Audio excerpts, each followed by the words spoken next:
In this episode, I will be reading from some of the year in review content that I wrote up and put out on the ChinaTalk newsletter, which you can find at chinatalk.media.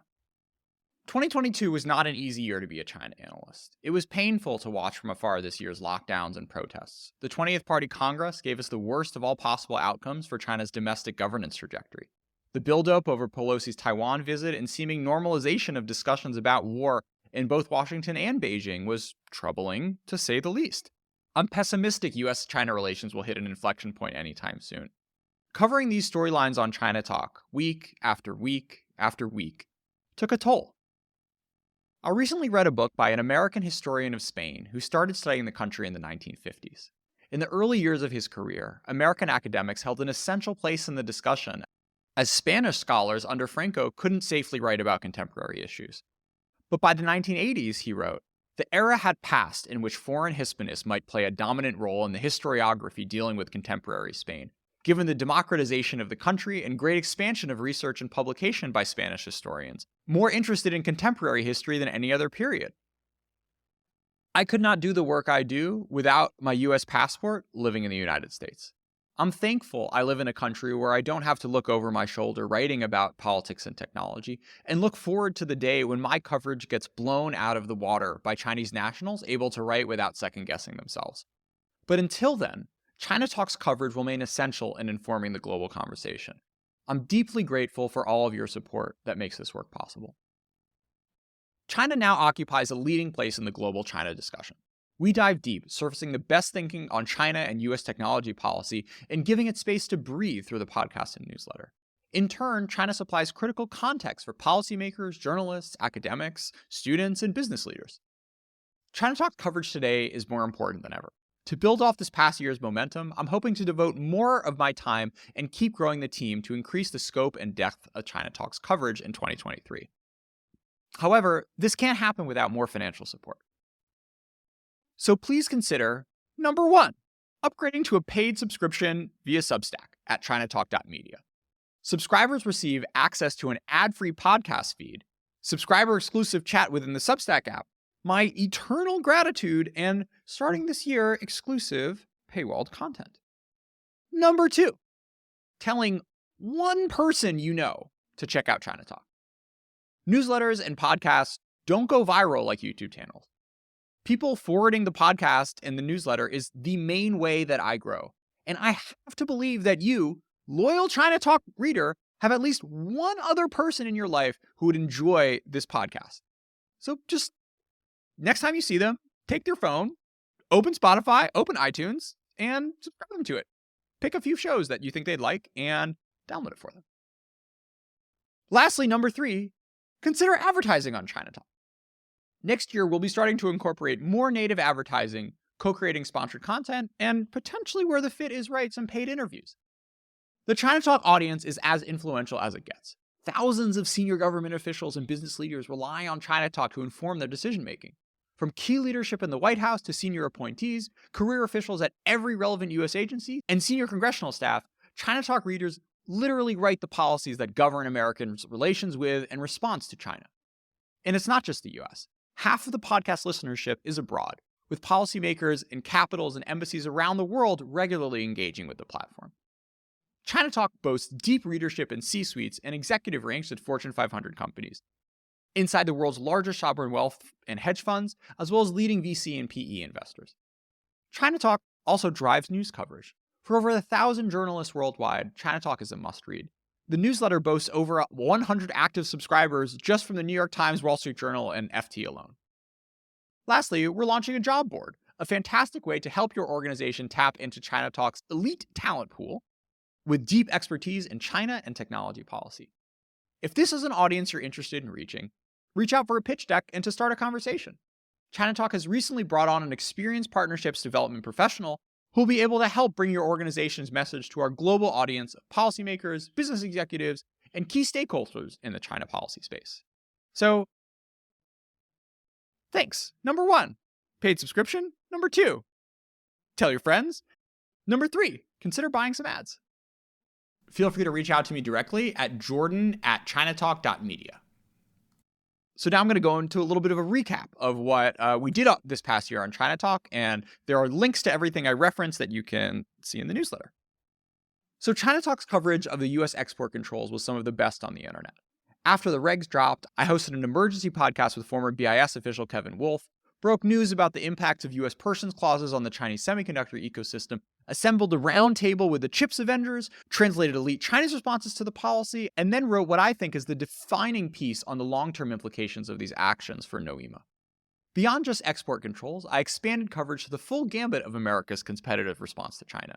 That included extensive coverage of the CHIPS Act and broader semiconductor industry, efforts to reform the State Department, and the analytical holes that underlay the basis for much of America's policy towards China and technology. ChinaTalk featured deep coverage of the white paper movement. I wrote a column the weekend of the protests, put out an interview with Ling Li on how the CCP would react, also translated viral social media posts and ran a fantastic guest column by the new Substack Munching Rhino Sausage. The best podcast I've recorded in years was with Paul Kennedy sharing memories of the late historian Jonathan Spence. My other gem this year was my discussion with artist Arnold Chang and Met curator Joseph Shire Dahlberg on how Chinese landscape painting survived the 20th century. The weekend following Russia's invasion of Ukraine, I recorded 7 shows in 2 days devoting the ad revenue to charity. The one episode most worth revisiting is my show with Adam Tooze and Matt Klein, which I think really captured the fear of the moment. Blown away by the progress in diffusion and large language models over the past few months, I've added more AI coverage to the mix as I try to grapple with what technology means for US-China and society more broadly. I've put out 1 show so far on the military implications of AI, another on AI and creativity, and have 5 shows in the tank you'll be hearing in the coming weeks, featuring everyone from think tankers to rabbis meditating on what change AI might bring. My deepest piece of public writing this year was a submission for Open Philanthropy's Cause Exploration Prize entitled War Between the US and China, a case study for epistemic challenges around China-related catastrophic risk. In this essay, I argued for renewed investment in China studies as a way to reduce catastrophic risk, or for that matter, increase US competitiveness. I collected my advice for aspiring China analysts in a post entitled China Policy, an Early Career Guide, and put out a piece in Foreign Policy elaborating on the NATO for Trade theme called Only a Financial NATO Can Win an Economic War. The newsletter also ran fantastic guest columns on smart cities, the 20th Party Congress, China's masculinity, and the lessons China took from the USSR's fall. We also put out translations of Party Congress analysis, a leading CCP scientist on China's S&T failings, as well as roundups on elite responses to the midterms and export controls. So, sign up to the newsletter if you haven't already. It's free. Now talking a little bit about ChinaTalk's growth. We had a pretty flat first half of the year, but newsy coverage and tweet threads drove the free subscriber count from 13,000 in September for the newsletter to 19,762 as of January 5th. So close to 20,000. Interestingly, the podcast has remained kind of flat in the 10 to 12,000 downloads per episode range. So please tell a friend. So after the commercial break, which if you have a paid subscription you will not be bothered with, I'm going to read from some posts I put out on the Substack about my favorite books and other sort of media and content I consumed over the past year. First up, some China books. Never Turn Back, China and the Forbidden History of the 1980s by Julian Gewirtz, which came out this past year. So few books that really read party sources come out every year that I feel obligated to devour each one, regardless of the writing quality. But Gewirtz, who moonlights as a poet, can really write. Particularly in the second half of this one, I was brought to tears by his retelling of the prospects of political reform in the 1980s. While reading, I couldn't help myself from drawing up a list of questions for the ChinaTalk interview that I can't do right now with him because he's serving in the administration. So looking forward to have him on at some point. Another one that I really enjoyed was Innovate to Dominate, The Rise of the Chinese Techno-Security State by Tai-Ming Chung, which also came out in 2022. Chung's book did real yeoman's work reading through reams of CCP planning documents around technology and national security. I'm still left wondering, particularly on the national security side, just how much can be divined from Xi's speeches and party documents. Another real masterwork was Stalin and the Bomb, Soviet Union and Atomic Energy by David Holloway, which came out in 1996. It was a masterful reading of source material, coupled with thoughtful analysis of the social dynamics between Stalin and his scientists, and maybe slightly more pessimistic on China's science and technology future, given just how potentially distorting authoritarian systems can be. China, of course, has made enormous progress since the days of Maoist science, but this sort of thing will necessarily be lurking in the background. I'm looking forward to having him on later in January. Another real highlight was getting into James Glick. I read Isaac Newton and The Information this past year, both of which just had breathtaking writing about technology. Another real treat was Men, Machines, and Modern Times by Elting Morrison, which, alongside beautiful writing, made me really rethink how bureaucracies respond to technological change. The Chip War by Chris Miller, which came out in 2022. I particularly enjoyed the history forward chapters and the international component of how some countries like Taiwan and Japan grok chips while the USSR just couldn't cut it. Another kind of out of left field treat was Moorish Spain by Richard Fletcher. There was a really fantastic chapter in there about the party kings, which was a kind of like warring states, 500s BC ancient Greek vibes, where all these different city-states were run by these kings who were just like drinking and fighting each other all the time. Another kind of random one I want to highlight for you guys is Taylor King, The Rise and Fall of the Anabaptist Kingdom of Munster by Anthony Archer, which came out in 1999. A story of a religious cult which kind of has like Taiping Kingdom vibes, and it ends just as badly for them as it did for the Taiping Heavenly Kingdom. And there were lots of other books. Check out my list on ChinaTalk.media and let me know what you enjoyed this year. Lastly, I wrote a post on my media diet of like the movies, TV shows, and video games I enjoyed this past year, which I'll just read some excerpts for. Chinese TV this year was absolutely brutal. I watched the first few episodes of every modern drama in the Douban top 10 rankings, and like actually none of them I can recommend. After a few good years in like 2019 and 2020, things have really fallen off a cliff for the state of Chinese modern drama.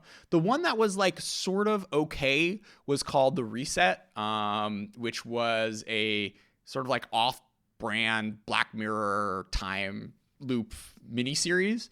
And if you're a lawyer or like really into like legal procedurals, the show called Draw the Line, you might get a kick out of. I don't know. I gave it a 6.1. In terms of Western TV, I found Station 11 and Andor just equally breathtaking. Station 11 in particular, I feel like is the best piece of contemporary American culture I've consumed since Hamilton, and like made me appreciate life and my loved ones more, which, you can't really ask more from art, I guess. Tokyo Vice, I thought was like okay, but kind of funny, particularly in the first few episodes where it was, pitch perfect at capturing the experience of like a white guy showing up in Asia. The show sort of fell off the rails and became a little too Hollywood and crazy, but this sort of scene setting he did and the experience of just like wanting to fit in and studying the language and whatnot, I thought was particularly good. So maybe watch like the pilot and the first two.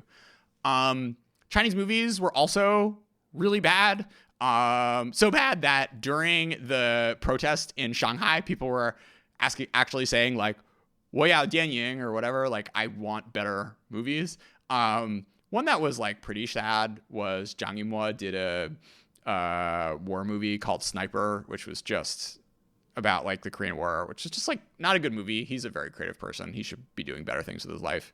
The one I think I can recommend to most people is called The Myth of Love in English, 爱情神话, and it's set in Shanghai, largely in dialect, and it's this kind of like lovely multi-generational story, I think, that had a more soul than like basically any other movie to come out of China this year. And lastly, video games. I got kind of into chess this year. I climbed all the way up from 700 to 950. The part I really like at chess at my level is that winning a 10-minute rapid game feels like it almost has nothing to do with whether we're playing a line I studied, and comes down almost entirely to how calm and attentive I am in the moment. I think it's like way better than meditation for focus training. And the other cool thing it taught me is just how much my thinking can deteriorate under time constraints. Elden Ring was like kind of a spiritual experience as well. I feel like it is the perfect gaming experience that is probably not going to be topped for the pre-VR paradigm. Getting COVID and various flus for what felt like 2 straight months in the spring left me with a few dozen hours to lie in bed and get lost in this world. One day I went to the Met Museum after a few hours of playing and thought, like, actually, Elden Ring is more beautiful and striking than half of the landscapes on the wall. There have been few experiences in my life quite as satisfying as beating an Elden Ring boss on like the 7th or 8th try. And I felt like something weirdly clicked in my brain where a few times in other real life contexts this year, instead of sort of running into a wall, trying to do the same thing over and over again, my like, let's beat a boss creatively Elden Ring brain turned on, and I ended up finding some lateral solution to a problem. Even if you're not a big video game person, I'd really encourage you to try to experience the game for yourself. So in the newsletter, which you guys can check out, I also write about some podcasts that I found and really liked and my favorite YouTube videos of the year. All right, that's all I got. Thanks so much. Have a happy new year, everyone.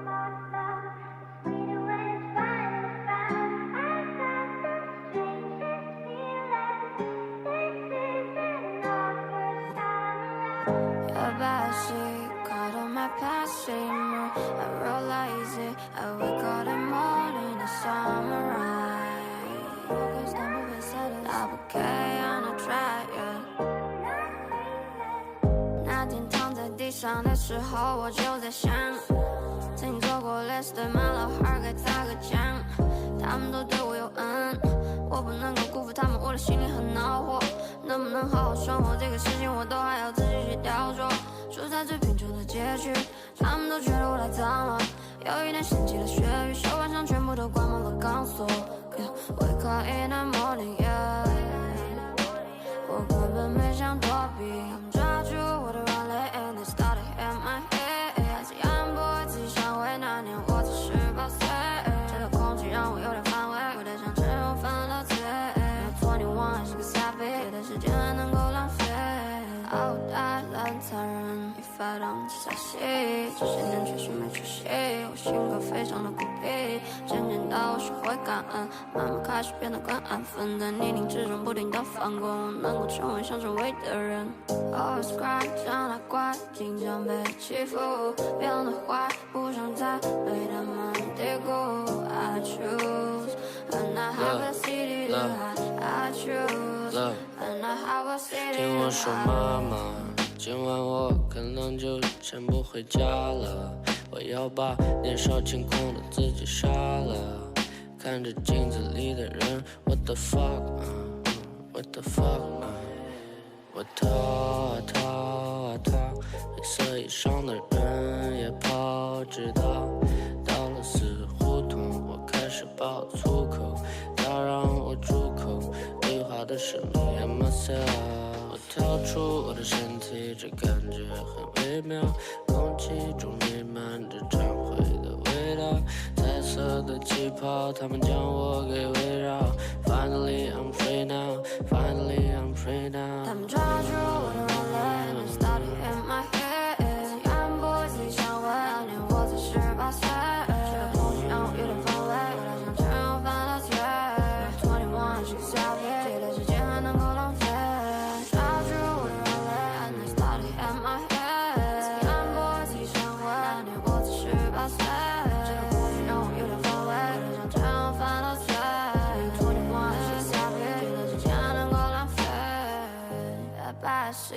Caught up my passing mood, I realize it. I wake up in the morning, the samurai.